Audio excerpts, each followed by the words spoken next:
어, 이번 시간은 이제 시장론의 빈출지문 정리죠. 예. 그리고 왼쪽에 그 34번 문제에 대해서는, 여러분들이 뭐가 포인트냐면, 마찰계수의 값이 틀려요. A하고 B는 2가 되지만, 마찰계수의 C는 3이 된다는 거. 예, 그거를 포인트로 해서 한번, 예, 풀어보시는 것도 방법이고요. 자, 시장론의 빈출지문 정리를 보시면, 1번에 시장에서는 정보의 비대칭성으로 인해서 부동산 가격의 왜곡 현상이 나타나더라. 예.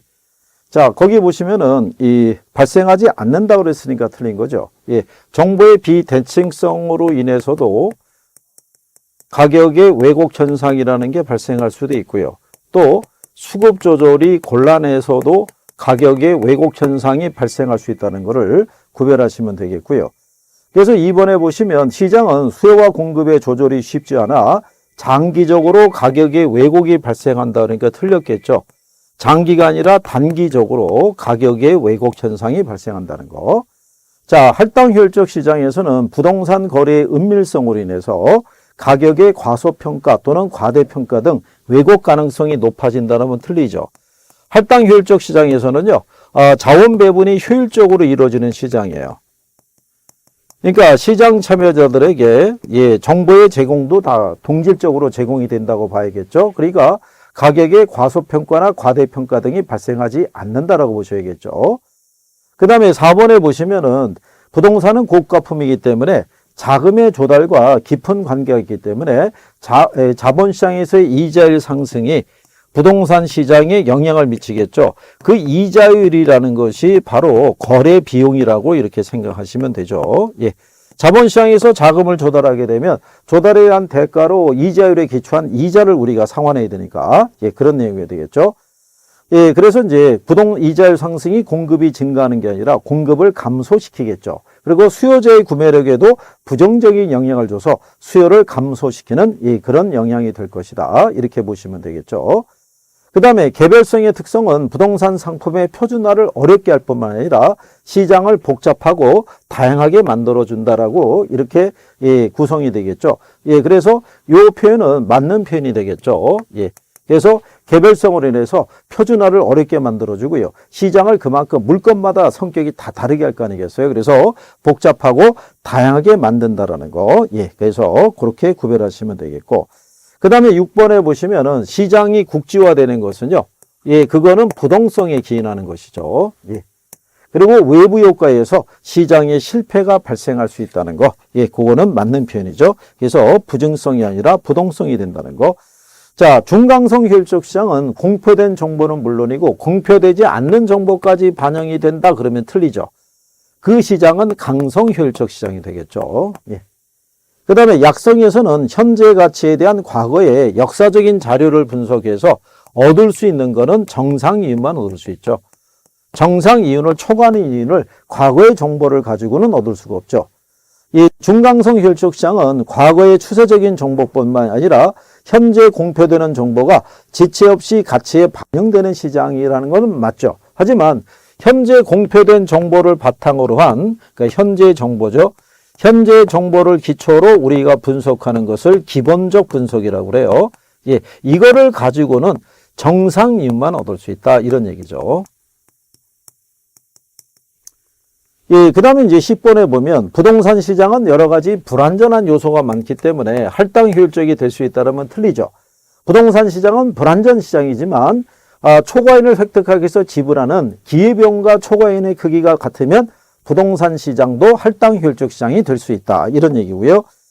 어떤 형태의 시장이 효율적 시장이 존재하냐는 것은 나라마다 서로 다르죠. 통상 약성이 후진국의 성격을 강성이 선진국의 형태가 나타난다라고 이렇게 보시면 된다고 그랬죠. 그 다음에 12번에 보면 주택의 여가 과정은 시간이 경과하면서 주택의 질과 주택에 거주하는 가구의 소득이 변화함에 따라 발생하는 현상이고 공가하고는 관련이 없다면 틀리죠. 공가가 주거 이동을 유발할 때는 공가가 중요한 요소가 차지하는 거죠. 그 다음에 주택의 하향 여과정은 저급 주택이 수선 또는 재개발돼서 상위 계층의 사용으로 전환이 된다면 틀리죠. 그건 상향 여과죠. 저급 주택이 얘네가 재개발이 돼서 그렇죠? 고급 주택으로 바뀌어가는 것을 우리가 상향여가라고 할 수 있다. 이런 얘기죠. 예. 그리고 저소득층 주거지역에서 가치 상승분이 보수 비용보다 크다면 상향여가가 발생할 수 있고요. 또 여가 효과가 긍정적으로 작동하게 되면 우리가 주택시장에서는요, 저급 주택의 공급량이 증가하겠죠. 그리고 저소득층의 주거 수준이 개선이 되겠죠.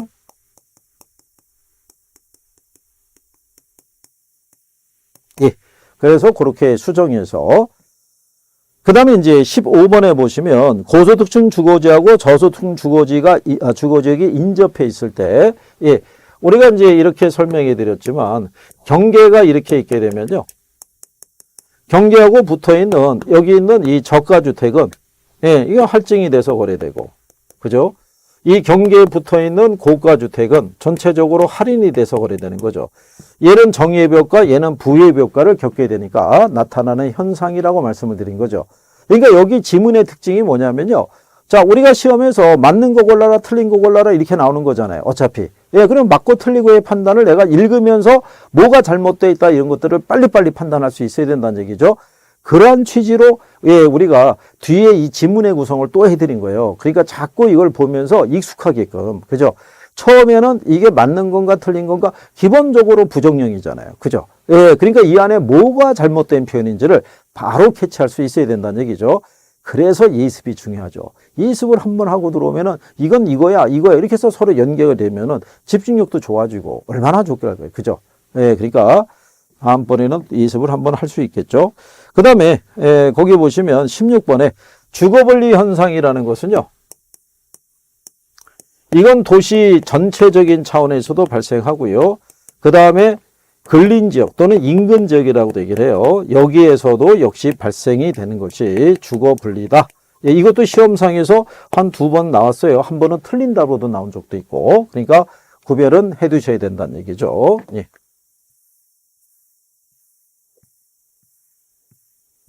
예, 그 다음에 이제, 예, 뒤 페이지를 넘어가서 보시게 되면, 예.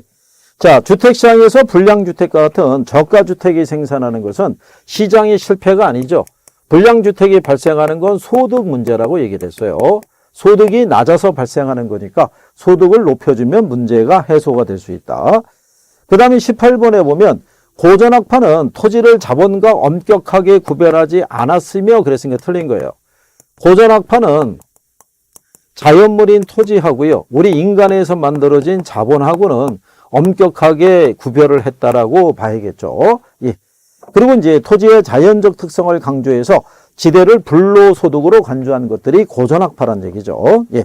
대신에 신고전학파는 지대 개념을 넓혔고 지대라는 것을 생산 요소로 인식을 했다라고 보시면 되겠죠. 그 다음에 이제 19번에 보시면 리카도는 예. 차액지설에 의하면 비옥도가 지대를 결정하고 수학체감의 법칙을 전제하겠죠. 그러나 차액지대의 가장 큰 문제점 중에 하나는 한계지에서 즉 최열등지에서 지대가 성립할 수 있다는 것을 여기는 설명을 못한 거죠. 그래서 최열등지에서는 지대가 발생하지 않는다. 그 다음에 20번에 보시면요. 튀넨은 지대의 결정이 토지의 수송비가 아니라 비옥도에서 달라지는 그러면 틀리죠. 튀넨의 무슨 지대겠어요? 위치 지대잖아요. 위치에 따라서 수송비의 차이가 발생하는 것이 결국 지대의 차이를 발생하는 것이다라고 주장한 것이니까 여긴 수송비가 기준이죠. 예, 그래서 튀넨의 논리에서 20번. 그래서 현대적인 입지론의 기초를 제공했을 때 그 현대적인 입지론이 버제스의 동심원 이론, 알론소의 입찰지대론이 되겠죠.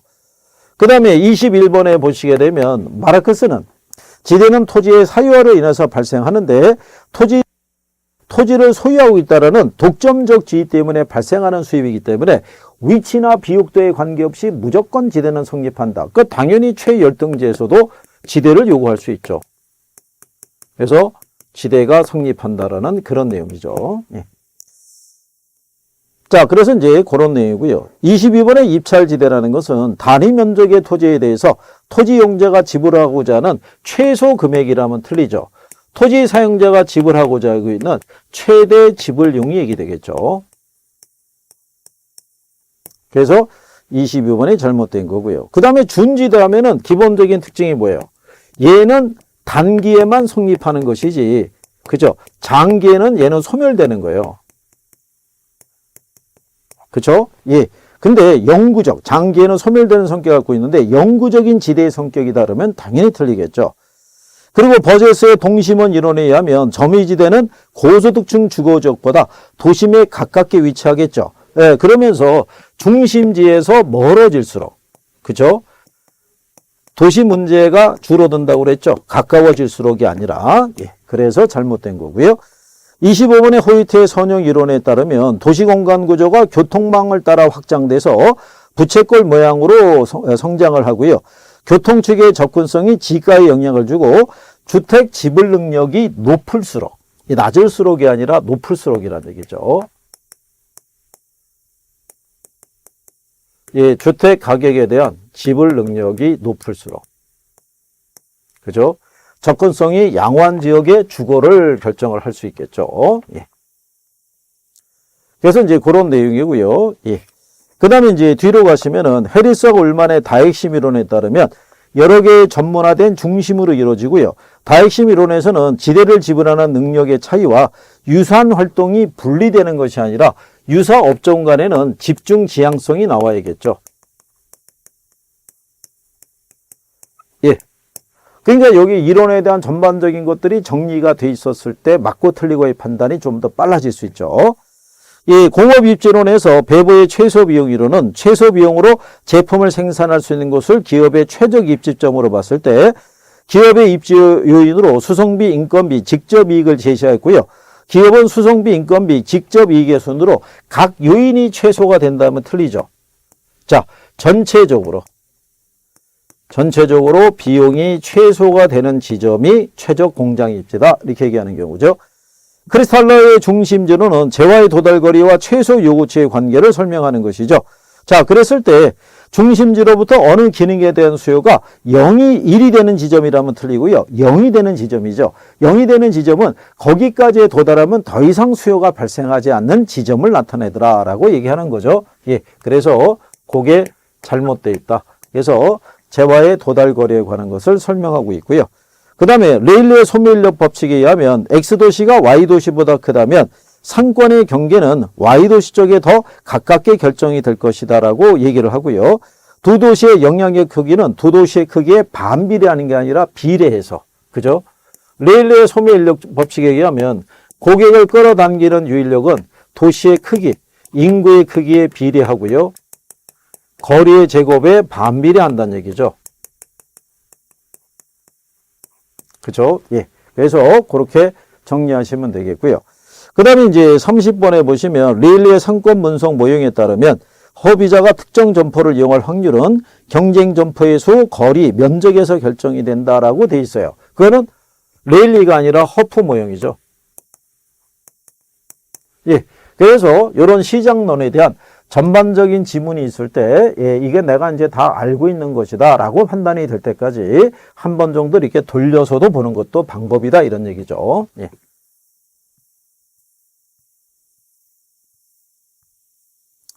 예, 그 다음에 이제 우리는 정책론으로 가게 되겠죠. 예.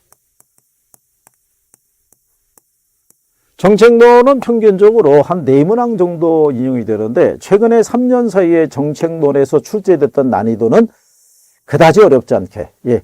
만약에 뭐 조금 난이도가 있었다라면 뭐하고요. 법령이 도입된 순서 정도? 예, 뭐 그런 정도를 제외하고는 여러분들이 충분히 접근할 수 있는 그런 내용이었다. 이렇게 보시면 되겠고요. 거기 이제 1번에 보시면요. 정부의 시장에 직접 개입 이용을 얘기를 했을 때 우리 직접 개입할 때는요. 공공토지를 비축하는 제도, 그 다음에 공영개발,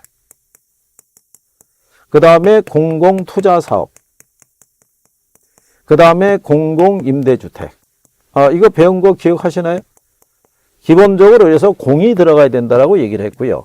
공공토지 비축제도의 또 다른 표현은 우리가 토지은행제도, 이거를 토지수용, 예, 이렇게도 바꿔줄 수 있다고 그랬어요. 그래서 직접 개입에 가면, 자, 기업에 토지은행 들어가죠? 그럼 기업은 들어가야 돼요. 그럼 1번하고 2번 중에 하나가 답인데 공영개발 들어가야 되죠. 공 들어가네. 공공투자사업 들어가야 되니까 그러면 답은 2번이 되겠죠.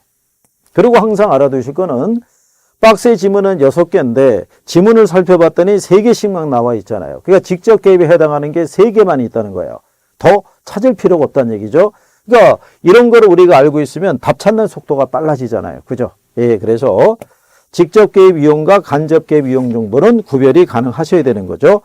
예, 그 다음에 2번에 가게 되면 부동산 정책의 공적 개입 필요성에 관한 설명으로 옳지 않은 것을 물어봤어요.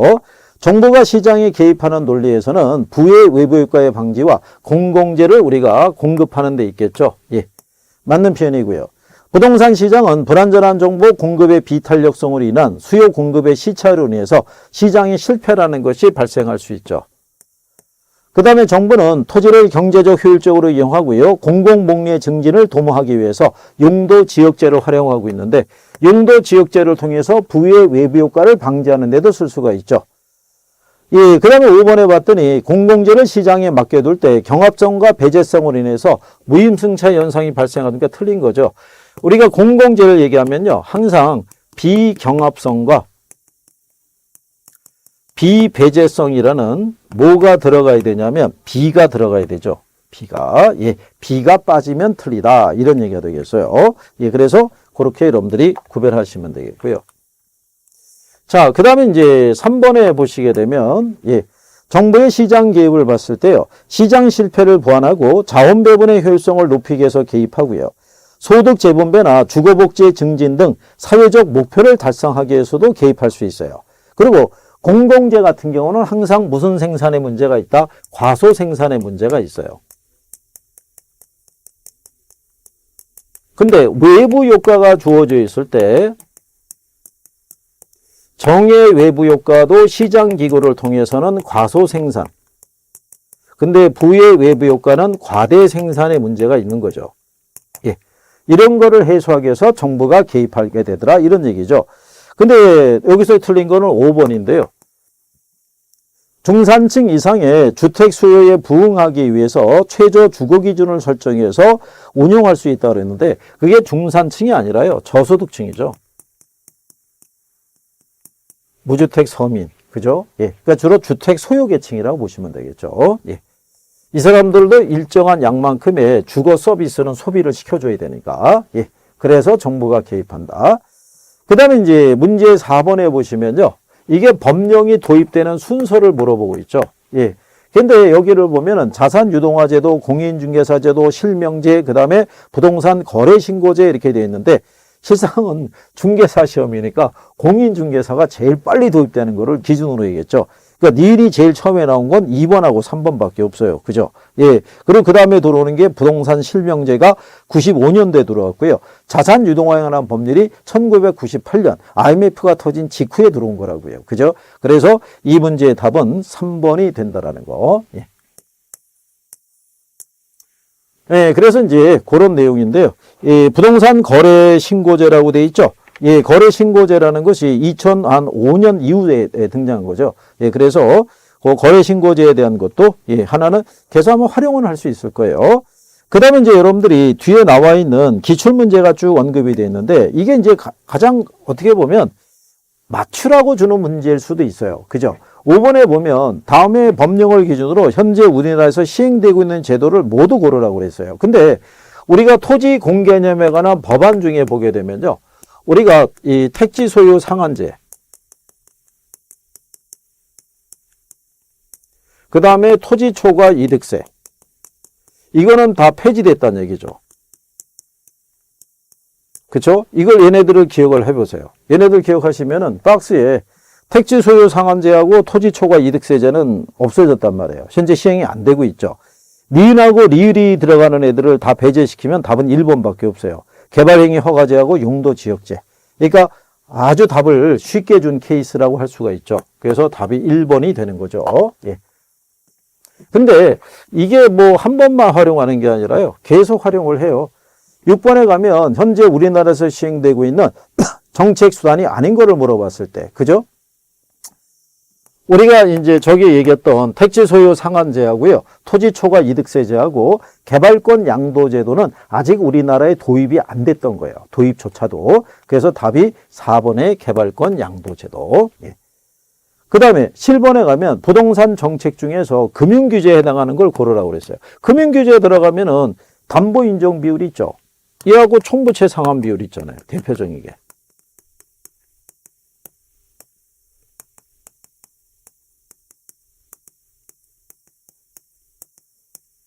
그렇죠? 그럼 답이 1번밖에 없죠. 네, 담보인정 비율. 이렇게 간단하게 낸 거예요. 간단하게. 그래서 저희가 강의할 때 뭐라고 그랬냐면 기출 문제를 부딪히게 되면요. 보는 순간에 답을 바로바로 찾을 수 있는 문제들도 한 6개에서 8개 정도 줘요. 예, 그러니까 그런 문제는 절대로 놓치지 않고 풀 수 있어야 된다는 얘기죠. 예, 그렇게 보시면 되겠고요. 그 다음에 문제 8번에서 부동산 거래 규제에 관한 설명으로 틀린 거를 물어봤는데요. 이것도 찬찬히 읽어보게 되면요. 주택 취득할 때 자금 조달 계획서의 제출을 요즘은 요구를 하죠. 예, 이것도 이제 투기적인 목적으로 주택을 취득하는 것을 제한하기 위해서 하는 것이다. 그런데 이번에 봤더니 투기적으로 지정이 되면 그 지역에서 건설 공급하는 도시형 생활주택에 대해서 분양가 상한제가 적용이 된다면 틀리죠. 예, 도시형 생활주택은 분양가 상한제 적용해서 예외로, 그죠? 적용이 안 되는 주택이겠죠. 그래서 농지 취득 자격 증명제는 농지 취득을 제한하는 제도로 할 수 있고요. 토지거래 허가구역으로 지정된 지역에서 토지거래 계약을 체결할 경우 시장군수구청장의 허가를 받아야겠고요. 부동산 거래신고제는 매매계약을 체결할 때 거래가격을 신고하는 제도다라고 이렇게 구별하시면 되겠죠. 그러니까 여기도 실상은 답은 확실하게 준 거죠. 근데 문제 9번을 보게 되면 자, 현행 법제도상 부동산 투기 억제 제도에 해당하지 않는 거를 물어봤어요. 그 답이 3번이잖아요. 토초세는 폐지된 거니까. 그렇죠. 예, 그러니까는 그거를 알고 있으면 답을 쉽게 찾을 수 있게끔 줬다는 얘기죠. 예. 그러니까는 내용이 어렵지 않게 이렇게 정책에서는 최근에는 이렇게 줬다는 얘기죠. 예, 그리고 이제 10번 문제가 작년에 나온 거예요. 예. 거기 보셨을 때 옳은 걸 고르라고 그랬을 때 1번에 분양가 상한제하고 택지 소유 상한제는 현재 시행되고 있다. 택지 소유 상한제는 이건 폐지됐잖아요. 그 다음에 토지 비축제도하고 가격공시제도는 정부가 간접적으로 시장에 개입한다고 그랬을 때 거기 토지 비축제도 있죠. 토지은행제도. 그거는 직접 개입 수단이잖아요. 그죠? 주택시장의 지표로서 PIR 지수가 있어요. 요거는 연소득 대비 주택가격의 크기를 이걸 지수로 나타내 준 건데요. 이게 이렇다는 얘기죠. 만약에 연소득이 3천만 원인데요. 주택가격이 6억이에요. 그럼 이게 20 나오거든요. 3천만 원 갖고 20년 걸려야 6억짜리 집을 살 수 있다는 거예요. 근데 만약에 소득이 2천일 때 이게 6억이라고 생각하시면 그러면 얘는 이게 30 나올 거 아니에요. 그죠? 그러니까 이 수치가 크면 클수록 가계의 주택 부담 능력이 떨어지는 거죠. 그러니까 가격이 값이 클수록 주택 구매가 더 쉽다 그랬으니까 틀렸다는 얘기죠. 그렇죠?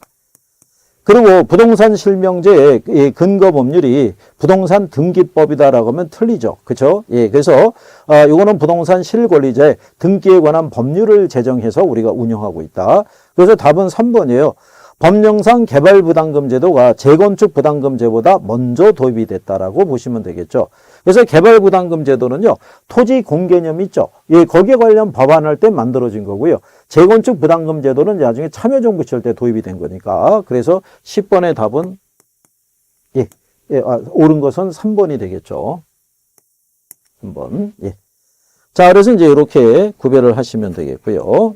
그러니까 여기서 그 답에 대한 거를 줄 때는요, 정책편에서 이걸 어렵게 제도상에 대한 거를 깊게 들어가서 주면 우리가 틀리겠죠. 그러나 출제자 입장에서는 간단하게 준다라고 여러분들이 생각하시면 될 거예요. 그러니까 11번 문제 같은 경우도요. 부동산 정치에 관한 설명으로 틀린 걸 물어봤을 때 2번에 보시면 도시계획구역 안의 택지에 한해서 가구별 소유 상한을 초과하는 해당 택지에 대해서는 초과 소유 부담금을 부과한다 그랬을 때 택지 소유 상한제는 폐지됐으니까 예, 이거는 없는 제도잖아요. 그죠? 예, 그래서 그렇게 여러분들이 구별하시면 되겠고 3번의 정부는 한국토지주택공사를 통해서 토지 비축 업무를 수행하고 있다. 예, 이렇게 여러분들이 구별하시면 되겠죠. 예.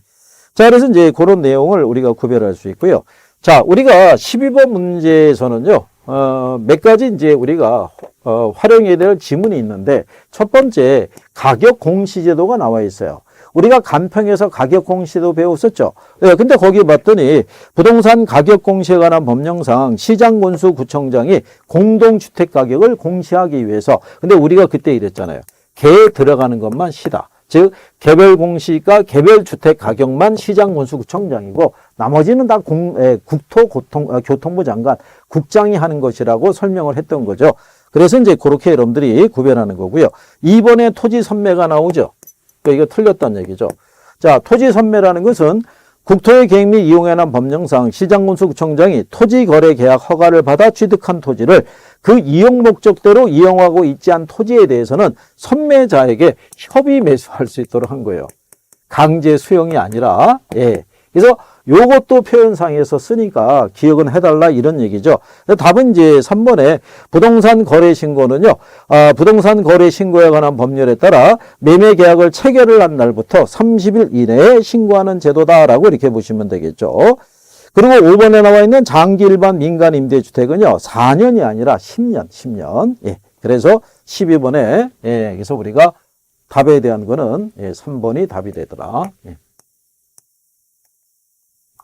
근데 이런 용어들을요, 계속 반복해서 이 출제하는 양반들이 활용을 해요. 그러니까 그런 것들은 잘 정리를 해 두셔야 돼요. 그 다음에 13번에 보시면 시장 실패의 원인을 물어봤을 때, 여기도 아마 기억하실 거예요.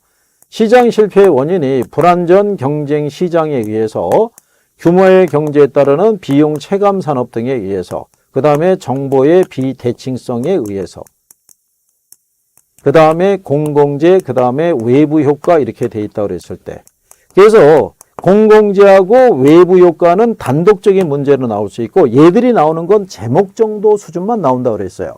그래서 볼 수 없는 걸 물어봤을 때 자연 독점의 문제 있죠. 예, 여기에 나와 있는 규모의 경제에 따른 자연 독점의 문제가 나타날 수 있다라고 설명을 했고요. 예, 그 다음에 거기 보시면은 외부 효과 들어가 있죠. 정보의 비대칭성 들어가 있죠. 공공재 들어가 있는데 거기 보시면 소비의 경합성이라고 그랬잖아요. 그게 틀린 거죠. 예, 공공재를 보시면 소비의 비경합성이잖아요. 비배제성. 예, 해당이 안 되는 거는 2번 예, 지문이 되겠죠. 여기서 그렇게 구별하시면 되겠고요. 예. 자, 그래서 이제 그런 내용 정도를 여러분들이 정리하시면 되겠고요. 그 다음에 이제 15번을 가서 보시면, 예, 시장의 실패에 관한 예, 설명 중에서 옳은 걸 고르라고 그랬을 때, 생산 과정에서 음의 외부 효과가 있을 때 생산을 증지시키는 것이 사회적으로 바람직하다면 안 되겠죠. 부의 외부 효과가 있더라도 법으로 허용치를 정해주고 그 이하로 배출이 되도록 유도를 해야겠죠. 예. 그 다음에 생산 과정에서 음의 외부 효과가 있을 때 기업이 외부 비용을 지불하지 않는다면 시장에서는 과잉 생산이 발생해서 사회적 손실이 발생하겠죠. 그로 인한 사회적 비용 부담이 커진다라고 보시면 되겠죠. 공공재가 시장의 실패를 가져오는 것은 소비에 있어서 배제성이라면 틀리죠. 비가 들어가야 된다 그랬어요. 비배제성과 비경합성. 평균 비용이 체감하는 산업에 있어서는 시장이 자원을 효율적으로 배분하지 못하는 문제가 발생하게 되겠죠. 그래서 정의 외부성 효과에 의한 과소생산 문제는 보조금을 통해서 내부할 수 있다라고 얘기하는 경우죠. 예. 그래서 이제 올바른 걸 찾으면 이제 3개가 되는 거죠. 그래서 니은하고 리을하고 예, 미음이 맞는 예, 지문이 될 것이다. 그리고 이제 16번에 보시면 공공재에 된 거, 16번하고 17번이 공공재 문제인데요. 1번에 보면 소비의 비경합성과 비배제성이 있죠. 그 다음에 생산을 시장에 맡기면은 비배제성으로 인해서 무임승차의 문제가 발생할 수 있다 이런 얘기죠. 산림이나 명승지 등 자연이 잘 보존된 토지도 공공적인 성격을 갖고 있죠. 여기서 틀린 거는 2번이죠. 예, 생산을 시장에 맡길 때 사회적인 적정 생산량보다 과소 생산의 문제가 있다. 과다하게 생산이 된다면 틀리다 이런 얘기가 되겠죠. 그 다음에 17번에 나온 것도 역시 비슷한 거죠. 예, 소비의 비경합적 특성이 있고요. 예, 그 다음에 무임승차 문제 같은 시장 실패가 있고 시장에 맡기게 되면 과소 생산의 문제가 있고요. 비배제성에서 비용을 부담하지 않는 사람도 소비할 수 있는데 비내구재이기 때문에 정부만 이 비용을 부담한다면 틀리죠. 우리가 사회 기반시설과 같이 내구재가 주를 이루고 있는 경우가 많죠. 그렇죠? 그리고 비용이 된 거는 정부뿐만이 아니라 민간에 의해서도 그 비용은 부담할 수도 있다 이런 얘기죠. 그래서 답은 2번 이렇게 준 거죠. 예. 그래서 이 최근까지 공공재에 관한 것까지는 문제로 언급이 됐고요.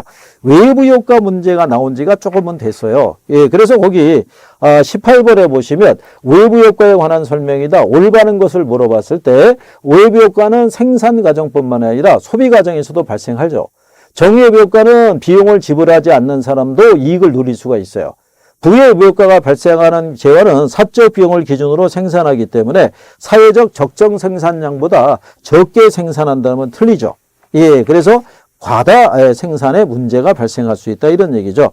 그래서 거기 보시면 5번 지문에 외부 불경제가 나타난 재화는 사회적 비용을 증가시키죠. 그래서 18번에 답은 1번이 되더라 이런 얘기죠. 그래서 외부 효과에 관한 것들은 조금은 이번에는 대비를 조금 더 해보시는 게 낫지 않겠나 뭐 이렇게도 생각하는 것이죠. 그래서 우리가 19번에 가서 보시더라도요. 외부 효과에 관한 설명 중에서 틀린 것을 물어봤을 때 항상 3번에 보시면 외부 불경제가 부외부 효과죠. 과다하게 생산되고 있다라고 이렇게 보시면 되겠죠. 예, 그런데 외부라는 표현은요. 시장 기구를 통하지 않는 거예요. 그러니까 시장 기구를 통해서 대가를 서고 주고받지 못했다는 얘기는 가게 시장 가격을 매개로 거래가 이루어진 게 아니란 얘기죠. 그래서 4번에 보시면 외부 효과는 어떤 경제 주체의 경제 활동에 의도적인 결과가 아니라 의도하지 않는 행위가 시장 기구를 통하지 않고 제3자의 경제적 후생에 영향을 미치는 것을 외부 효과라고 그래요. 예, 그래서 19번 문제에서의 답은 4번인데 외부 효과에 관한 지문 정도는 우리가 꼭 기억을 해 두시는 게 필요하지 않나 이렇게 생각을 하죠. 분명히 나중에 우리가 모의고사를 가지고 문제할 때 외부 효과 문제는 아마 여러분들이 또 풀어보시게 될 거예요. 자, 그래서 이번 시간은 이제 여기까지 정리해 드렸고요. 예, 우리가 다음 시간에는 거기 토지 정책에 대한 문제 21번이죠. 예, 거기서부터 이어서 전해 드리도록 하겠습니다.